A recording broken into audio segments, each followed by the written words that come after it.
그 물질은 우한 외곽에 있는 DNA 제조업 연구소에서 개발되어 우한 400이라는 이름이 붙었소. 그건 폐혈성 인후염이나 일반적인 감기 혹은 암 같은 거요. 처음에 걸렸다고 나오면 다행이지만 계속 걸리고 또 걸릴 수 있는 병이지. 바이러스와 접촉한 지 4시간만 지나도 타인에게 전염시킬 수가 있어. 1981년에 출판된 한 소설에서 쓰인 내용입니다. 2020년 코로나 바이러스가 전 세계적인 대유행하는 지금 이 소설의 글귀는 놀랍기 그지없습니다. 바로 딩쿤투의 장편소설 어둠의 눈의 내용입니다. 40년 전 코로나19를 예견한 소설이라는 홍보 문구로 올해 초 출판되었습니다. 그렇다면 과연 이 소설은 정말 코로나19를 예견했을까요? 무려 42년이나 앞서 코로나를 언급했다는 것이 사실일까요? 이 소설의 줄거리를 살펴보겠습니다.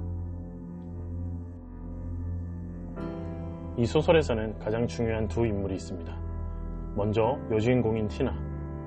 티나는 전에는 무용수였으면서 지금은 쇼를 기획하는 기획자입니다. 그녀는 아들인 데니를 사고로 잃었습니다. 사고로 신체가 심하게 손상되었다는 의사의 말에 아들을 참아 볼 수 없었으며 그대로 장례식을 치렀습니다. 아들 데니를 무척이나 그리워하는 어머니입니다. 남편인 마이클과는 아들의 사고를 계기로 헤어지게 되었습니다. 또 한 명은 엘리엇, 현재 변호사이면서 전에는 육군 정보부의 군인이었습니다. 꽤 유능한 군인이었습니다. 티나가 기획한 쇼의 투자자인 찰스의 변호사여서 티나를 알게 되었고 티나에게 이성적인 관심을 갖게 되었습니다.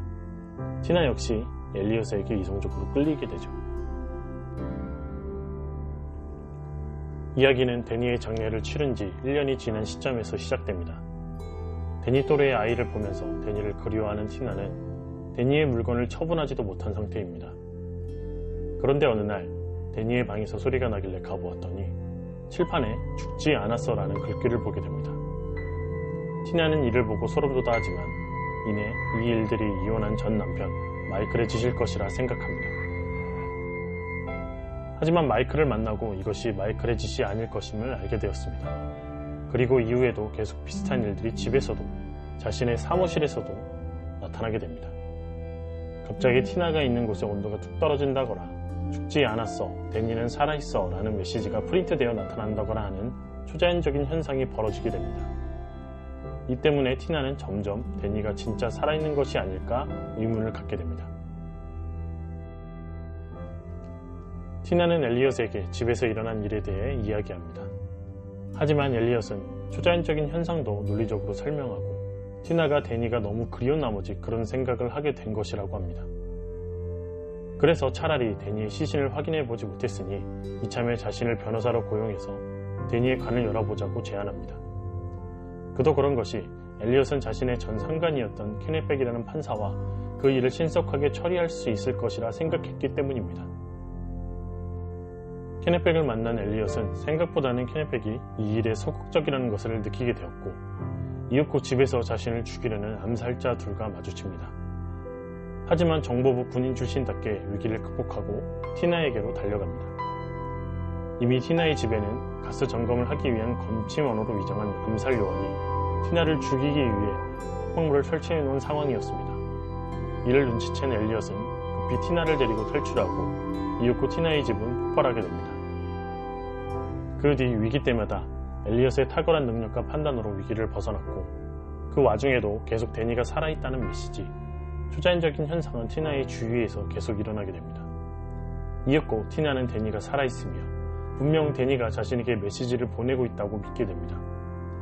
그리고 엘리엇도 처음에는 미심쩍어하다가 티나를 사랑하는 마음과 현재의 위기를 벗어나기 위해 데니를 찾아 나서게 됩니다. 쫓기는 과정 중에 판도라 프로젝트라는 것에 연관되어 있음을 알게 된 티나 일행은 시에라넨의 바다산맥의 군사시설로 향하게 됩니다. 그곳에서 티나의 아들인 데니를 결국 찾게 되었습니다.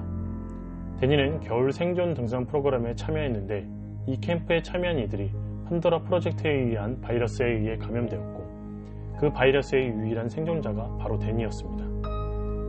데니는 계속해서 바이러스에 걸리고 낫고를 반복하면서 초자연적인 힘을 얻게 되었고 이 능력으로 계속 어머니 티나에게 메시지를 보낸 것이었습니다. 소설에 등장하는 국가의 비밀 조직은 이를 은폐하였고 그렇게 데니는 죽은 것으로 처리된 것이었습니다. 소설의 마지막에는 데니의 초자연적인 능력으로 이 사건 은폐의 주요 증오자가 죽음으로써 소설은 끝이 납니다. 대략적인 줄거리는 이러한데 그렇다면 이 줄거리를 바탕으로 이 소설이 코로나19를 예견한 것이라고 볼 수 있을까요? 물론 데니가 걸린 병의 이름이 우한400이라는 것과 그 증상이 유사하다는 것은 있습니다. 하지만 이 소설의 내용과 영상의 앞에서 언급했던 병의 이름, 내용이 코로나19를 예견했다고 볼 수 있을까요? 게다가 이 소설의 초판본은 바이러스 발생의 위치가 원래 중국 우한이 아닌 러시아였고 바이러스 이름도 우한400이 아닌 고리키 402였던 것으로 알려져 있습니다. 작가인 딩쿤추는 작품을 수차례 고쳤는데 1989년 판부터 중국 우한을 발원지로 바이러스 이름은 우한400으로 명명하였습니다. 이것을 바꾼 이유는 명확하게 밝혀져 있진 않지만 이전 미국에 견줄만한 상대국이 러시아에 있어 중국으로 부상했기 때문이 아닌가 라고 저는 개인적으로 추측합니다. 결론적으로 현재 코로나19의 내용과는 크게 연관이 되지 않습니다. 다만 우한을 언급하는 것, 그 증상과 감염의 강도 등이 현재 코로나와 유사하다는 점이 있다는 것입니다. 하지만 이 내용도 자세히 살펴보면 유사할 뿐이지 정확하게 들어맞는다고 할 수는 없습니다. 소설에는 이 바이러스가 퍼진다던가 그로 인한 결과들은 전혀 언급되지 않습니다. 하지만 소설 자체가 초자연적인 현상을 다루고 엘리엇이라는 탁월한 능력을 가진 남주인공과 매력적인 여주인공인 티나 또 아슬아슬한 사건과 액션이 섞여 있어 이 자체로 재밌게 읽을 수 있는 소설이라고 평가할 수 있겠습니다. 이상 어둠의 눈 리뷰를 마치도록 하겠습니다. 시청해주셔서 감사합니다.